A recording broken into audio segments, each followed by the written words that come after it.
Unconstitutional और illegal और immoral तरीके से 370 को हटा गया, ये जम्मू कश्मीर के लोगों को कबूल नहीं है। जिस तरह से बीजेपी ने 70 साल स्ट्रगल किया 370 को हटाने के लिए, जो इलीगली हटाया गया, अनकॉन्स्टिट्यूशनली हटाया गया, हमारी जमात जम्मू कश्मीर के लोग कॉन्स्टिट्यूशनली डेमोक्रेटिकली पीसफुली स्ट्रगल करेंगे, चाहे महीने लग जाए या साल लग जाए।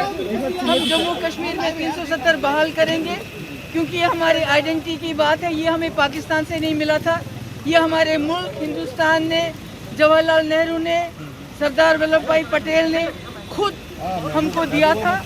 और जो जम्मू कश्मीर की आइडेंटिटी है, हमारे जॉब से, हमारी लैंड है, हमारा डोमिसाइल है, ये सारा सिक्योर करता है, इस पे कोई कॉम्प्रोमाइज नहीं होगा। इसके अलावा हमने कहा कि आप चाइना के साथ बात कर रहे हैं, जहां लोगों का कोई इन्वॉल्वमेंट नहीं है। जम्मू कश्मीर में लोगों का इन्वॉल्वमेंट है। मैंने उनको कॉम्प्लीमेंट किया, आपने पाकिस्तान से बात की, सीज फायर कराया, बहुत अच्छी बात है, इन्फिल्ट्रेशन कम हुई, बहुत अच्छी बात है।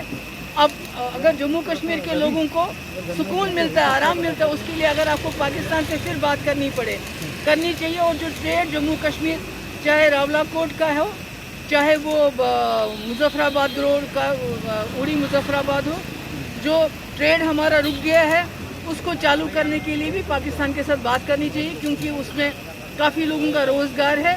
और जम्मू कश्मीर में जो सख्ती है, जो पकड़ दकड़ है, जो मारपीट का माहौल है, जिस तरह से भी बात की नहीं होती है तो उसको UAPA लगाया जाता है।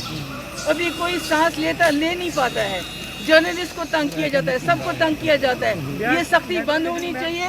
और जो जेलों में प्रिजनर्स हैं, उनको रिलीज़ किया जाना चाहिए, जिनके खिलाफ कोई ज़्यादा नहीं है। और दूसरा, जो जब तक हमारा ये जो रोज़ कोई ना कोई कानून जारी होता है, जैसे डोमिसाइल, हमारी जो ज़मीन है, हमारे जो जॉब्स हैं, हमारे जो मिनरल्स हैं, वो सिक्योर होने चाहिए, उनको सेल आउट नहीं होना चाहिए उन पे।